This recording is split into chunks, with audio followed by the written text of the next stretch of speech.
Welcome. My name is Stephanie Ellis, and I'm a psychologist and a concerned parent. This is part of my series aimed to get the word out to schools and parents about the need to start high schools at 8:30 a.m. or later. In this video, I'm going to be giving you some celebrity endorsements. That is, I'm going to be taking you through some of the major scientific and legislative bodies that all have reviewed the research and all come to the same conclusion and made public their opinion that high school needs to start later. So let's get started. Let's start with the U.S. Surgeon General.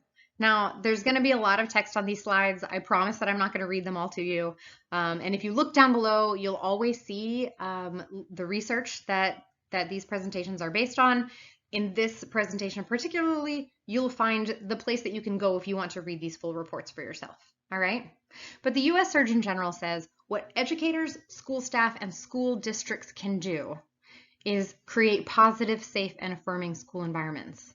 That includes a lot of things, but one of the things that it includes, if you see down here in orange, school districts should consider structural changes such as a later start to the school day that support student well-being.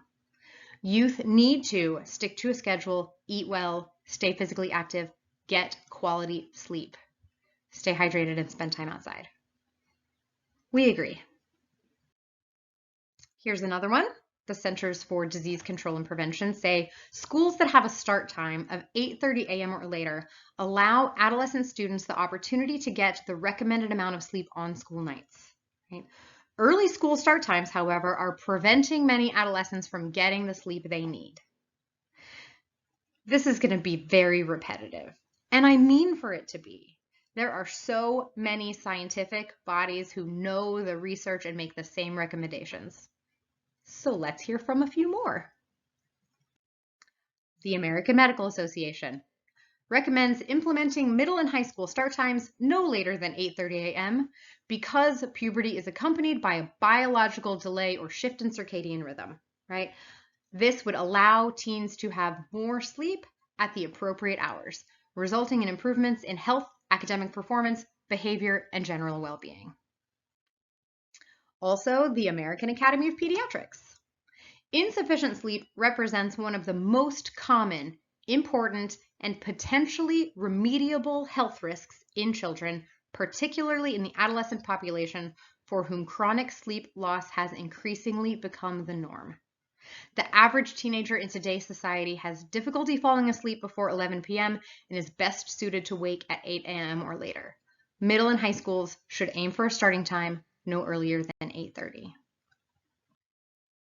The American Psychological Association.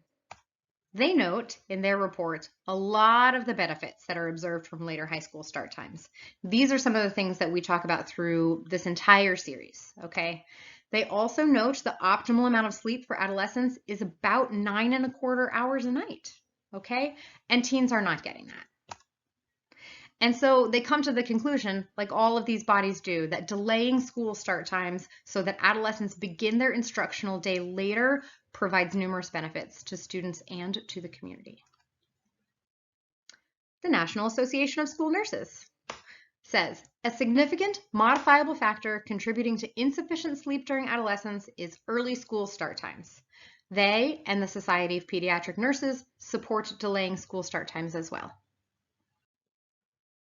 Here I have information for you from the Texas Department of Health and Human Services, not because they are the only state that knows this and knows it's a good idea. In fact, many states and many districts have had moves in this direction, but specifically because I personally represent Fort Bend ISD, which is in Texas, and I want to make sure they know.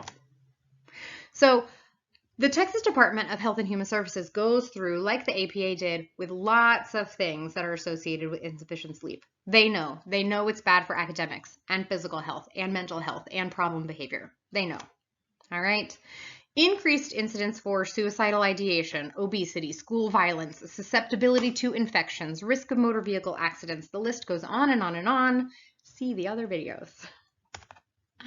And so they say it's been demonstrated that a delay in school start time can result in better academic performance, improved mood, energy, motivation, less drowsiness, less sickness, decreased violence, decreased crashes, fewer absences, fewer truancies, Based on the evidence, the Texas School Health Advisory Committee, which is part of the Texas Department of Health and Human Services, recommends that district delay high school start times.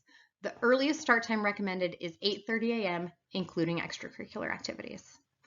All right, Fort Bend, the state of Texas knows it. Let's go do it. And in case you're outside Texas, here is another list of mostly national scientific and public service organizations who agree. Please check your district, check your county, check your state. You might find, like the state of Texas, the scientists and legislators know this information. It's districts that need to be made aware. And I think the people they need to be made aware of from are you and me. So listen, everybody agrees. Let's get some action on the ground. Let your district know that you and other parents, that teachers, that staff, that principals are learning this information and realizing how important this is for our teens. Please share this to anybody that you think might benefit, especially your district administrators. As always, thanks for watching.